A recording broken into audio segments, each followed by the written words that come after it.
Last season ಅಲ್ಲಿ ಇಟ್ಕೋ ಗಿಲ್ಲಿ ಅನ್ಕೊಂಡಿದ್ದೆ ಕೊಟ್ರೆ ಹೇಳ್ಕೊಳಕ್ಕೆ ಬಾ ಮುಟ್ಟು ಬಾ ಬಾರೋ ಏನು ಏನು ಏನು ಬಿಗ್ ಬಾಸ್ ಮನೆಯಲ್ಲಿ ತುಂಬಾ ದಿನ ಆದ್ಮೇಲೆ ಜಗಳಗಳು ಶುರು ಆಗಿದೆ. ಹೊಡೆದಾಡ್ಕೊಳ್ಳೋ ಲೆಕ್ಕಾಚಾರಕ್ಕೆ ಹೋಗಿತ್ತು. ಡಿಚ್ಚಿ, ಪಂಚು, ಗುನ್ನ ಕಾಲಲ್ಲಿ ಜಾಡ್ಸ್ಕೀರ್ಸ್ ಹೊಡಿತಾರೆ ಅನ್ಕೊಂಡಿದ್ದೆ, ಬಟ್ ಯಾರು ಹೊಡ್ಕೊಳ್ಳಿಲ್ಲ.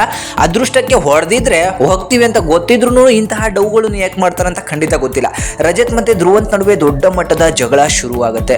ಆ ಜಗಳದಲ್ಲಿ ರಜತ್ ಅವರು ಡಿಚ್ಚಿನೋ ಪಂಚೋ ಹೊಡೆಯಕ್ಕೆ ಹೋಗ್ತಾರೆ, ಬಟ್ ಎಲ್ಲರೂ ಬಂದು ಹಿಡ್ಕೋತಾರೆ. ಇಬ್ರು ಕೂಡ ಹೊಡೆದಾಡೋ ಲೆಕ್ಕಾಚಾರಕ್ಕೆ ಹೋದ್ರೂ ಕೂಡ ಅಲ್ಲೇನು ಕಿತ್ತು ದಬ್ಬಾಕಲ್ಲ ಅಂತ ನಮಗೂ ಕೂಡ ಚೆನ್ನಾಗಿ ಗೊತ್ತು, ನಿಮಗೂ ಕೂಡ ಗೊತ್ತು. ಆದ್ರೂ ಏನೋ ಒಂದು ಬಿಲ್ಡಪ್ ತಗೊಳಕ್ಕೋ ರೌಡಿಸಮ್ ಥರ ತೋರಿಸ್ಕೊಳ್ಳೋಕ್ಕೋ ಈ ರೀತಿ ಮಾಡ್ತಾರೋ ಖಂಡಿತ ಗೊತ್ತಿಲ್ಲ. But heat of the moment ಅಲ್ಲಿ ಈ ತರ ಮಾಡೋದು ತೀರಾ ಕಮ್ಮಿ ಅಂತ ಹೇಳಿ ನನಗೆ ಅನಿಸ್ತು. ಅದೆಂಥದೇ ಹೀಟ್ ಇರಲಿ, ಯಾಕಂದ್ರೆ ಸೀಸನ್ ಬೈ ಸೀಸನ್ ನೋಡ್ಕೊಂಡ್ ಬಂದಿರ್ತಾರೆ, ಮಾತಲ್ಲೇ ಮುಗಿಸ್ಬೇಕಂತ ಗೊತ್ತಿದ್ರು ಕೂಡ ಅಲ್ಲಿ ಹಿಡ್ಕೊಳಕ್ ಬರ್ತಾರೆ ಅಂತಾನೆ ಹೋಗಿ ಒಬ್ಬರ ಮೇಲೆ ಒಬ್ರು ಜಗಳ ಆಡ್ಲಿಕ್ಕೆ ಹೋಗ್ತಾರೆ. ಈ ಒಳಗಿರೋ ಕಂಟೆಸ್ಟೆಂಟು ಅಷ್ಟೇ ಗುಗ್ಗುಗಳಿದ್ದಾರೆ. ಅವ್ರು ಆ ರೀತಿ ಹೊಡಿಯಕ್ಕೆ ಹೋದಾಗ ಬಿಟ್ಬಿಡ್ಬೇಕು. ಯಾರು ಹೊಡಿತಾನೋ ಅವ್ನ ಮನೆಯಿಂದ ಆಚೆ ಹೋಗ್ತಾನೆ, ಹೊಡೆದ ತಿಂದ ರಿಟರ್ನ್ ಹೊಡೆದ್ರೆ ಅವನು ಮನೆಯಿಂದ ಆಚೆ ಹೋಗ್ತಾನೆ. ಆಗಲೇ ಇಬ್ರು ಕ್ಯಾಂಡಿಡೇಟ್ ಕಮ್ಮಿ ಆಗ್ತಾರೆ ಅಂದ್ರೆ ಅಲ್ಲಿ ಇರೋರಿಗೆ ತಾನೇ ಅದು ಲಾಭ. ಅದನ್ನ ತಿಳ್ಕೊಳ್ಬಿಟ್ಟು ಅವ್ರು ಯಾವನಾದ್ರೂ ಒಂಚೂರು ಹಾರಾಡಂಗಿಲ್ಲ, ಹೋಗಿ ಬಿಡಿಸ್ಲಿಕ್ಕೆ ಹೋಗ್ತಾರೆ. ನಾನಂತೂ ಬಿಗ್ ಬಾಸ್ ಮನೇಲಿ ಇದ್ರೆ ಇಂಥವ್ರನ್ನ ಬಿಡಿಸ್ಲಿಕ್ಕೆ ಹೋಗೋದಿಲ್ಲ. ಹೊಡಿರಿ ಅಂತ ಹೇಳಿ ಓಡಿಸ್ಬಿಟ್ಟು ಇಬ್ರು ಮನೆಯಿಂದ ಆಚೆ ಕೆಲಸ ಮಾಡ್ತಿದ್ದೆ. ಆದ್ರೆ ಇದಕ್ಕೆಲ್ಲ ಮೂಲ ಕಾರಣ ಏನಂದ್ರೆ ಕಾವ್ಯ ಯಾಕೆ ಹೀಗೆ ಆಡ್ತಿದ್ದಾಳೋ ಖಂಡಿತವಾಗಿ ಗೊತ್ತಿಲ್ಲ. ಸುದೀಪ್ ಅವರು ಬಂದು ಹೋದ್ಮೇಲೆ ಇವರ ವರಸೆನೇ ಚೇಂಜ್ ಆಗೋಗಿದೆ. ಸೊ ತಮ್ಮ ಜೊತೆಗಿರೋರ್ನೇ ಟಾರ್ಗೆಟ್ ಮಾಡಬೇಕು ಅಂತ ಹೇಳಿ ಸುದೀಪ್ ಹೇಳೋದ್ರ ಇಲ್ಲ, ಬಟ್ ಇವ್ರು ಅನ್ಕೊಂಡಿರೋದು ಆ ರೀತಿ.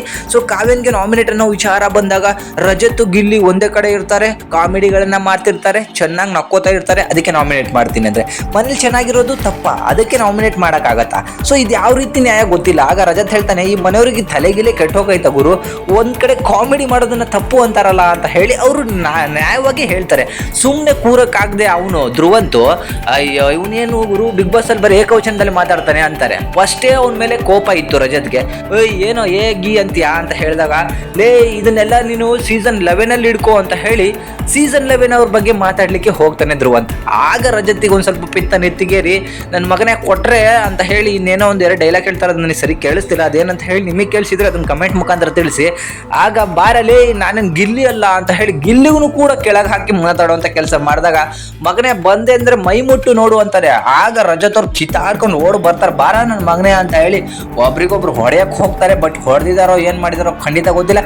ನನ್ನ ಪ್ರಕಾರ ಹೊಡೆದೇ ಇರಲ್ಲ, ಯಾಕಂದ್ರೆ ಗೊತ್ತೈತೆ ರಜತಿಗೆ ಇಬ್ರು ಫಸ್ಟ್ ಸೀಸನ್ ಅಲ್ಲಿ ಯಾಕೆ ಹೊರಗೆ ಹೋದ್ರು ಅಂತ. ದೂಕಾಡಿದ್ಕೆ ಹೊರಗೆ ಬಿಸಾಕಿದ್ರು. ಇವರಿಬ್ರು ಕೇವಲ ಮಾತಿನಲ್ಲಿ ಜಗಳ ಆಡಿರ್ತಾರೆ, ಮನೆಯವ್ರಿಗೆ ಮಾಡಕ್ ಕೆಲಸ ಇಲ್ಲದೆ ಮಧ್ಯೆ ಹೋಗ್ಬಿಟ್ಟು ಬಿಡ್ಸಕ್ ಬೇರೆ ಹೋಗ್ತಾರೆ. ಸೊ ಹೋದ್ರೆ ಹೊಡಿಬೇಕು, ಹೊಡೆದ್ರೆ ಹೊರಗೆ ಬರ್ತಾ ಇರಬೇಕು.